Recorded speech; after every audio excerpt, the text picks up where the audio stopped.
Well, this is a drawing board. Modern day, it's portable. It has a parallel motion. It's easy to move around. This is A2, and the handle folds out to provide a support so that you can draw at an angle on your desk. There's a similar A1 version, which again is portable, and will again fit on your desk quite well. These are recommended. The only caveat is that you must keep the surface clean.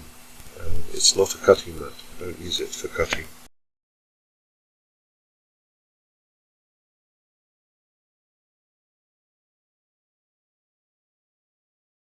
Paper. In this case I'm using a layout paper. Other papers to use are tracing paper or tracing film.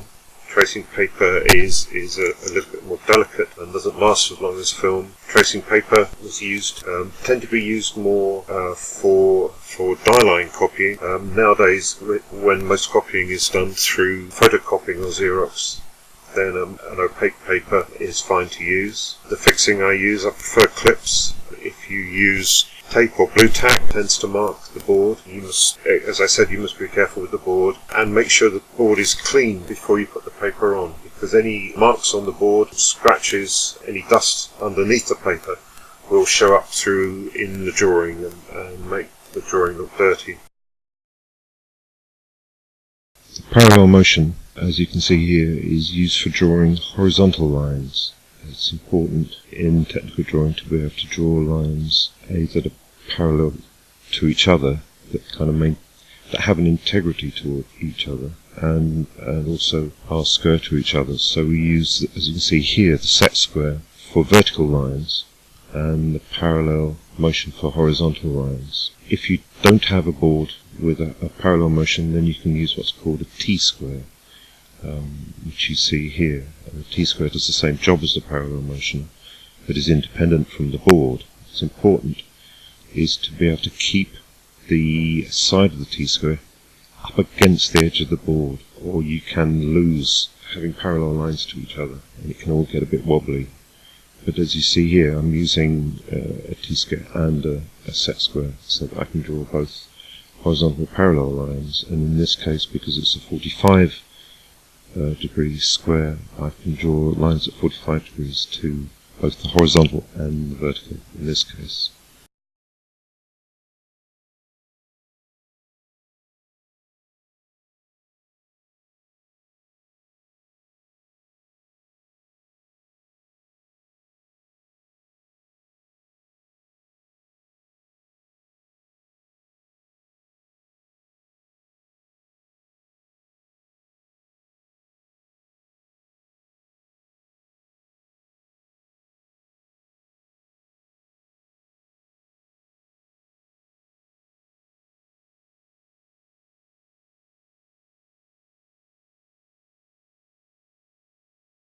The compass.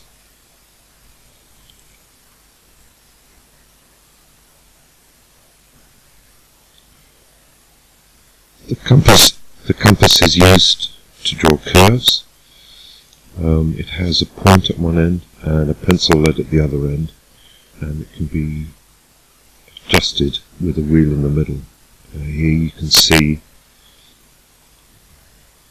describing a circle around the point, and that point is fixed on the line. What I'm going to do now is show you how the compass can be used to create a line that's perpendicular to the original line. What I've done is used the circle that I've described, and where the circle goes through the line, I've then used the compass to create a point, and where the two arcs bisect, that point will be perpendicular to the original point on the line. You can see how I've drawn a line there to create that. And in the same way, you can then bisect the resulting angle. So if we've gone from a straight line to a 90-degree angle between the horizontal line and the vertical line, and then where they're bisected with the circle, you can then create 2 further points using the compass to create a bisected angle which will be 45 to the horizontal line, and of course 45 to the vertical line as well. And again we can then bisect that angle, so we're bisecting the 45-degree angle using the same method, and we will end up with, I suppose it's 22.5 degrees between the two.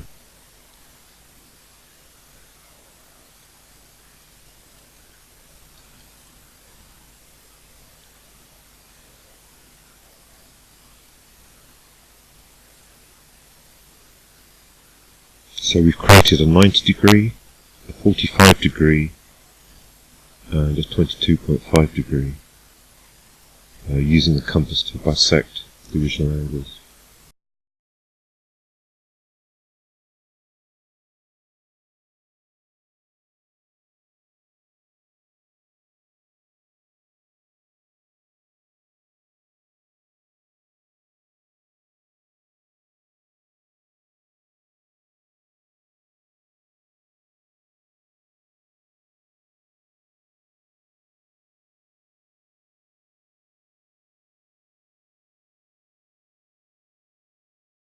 If we, with the compass, recreate the radius of the original circle, and we take a point on the circle, and then scribe a line across the circumference of the circle, that will make an angle from the centre to the horizontal of 60 degrees, and in this way it's possible to mark out, as you go round the circle with the compass, using the radius, you will end up with a hexagon that it will break the circumference of the circle equally up into six units. And going from a point on the top of the circle, coming back again, you can see how what it's doing is breaking the circle up into 30-degree units.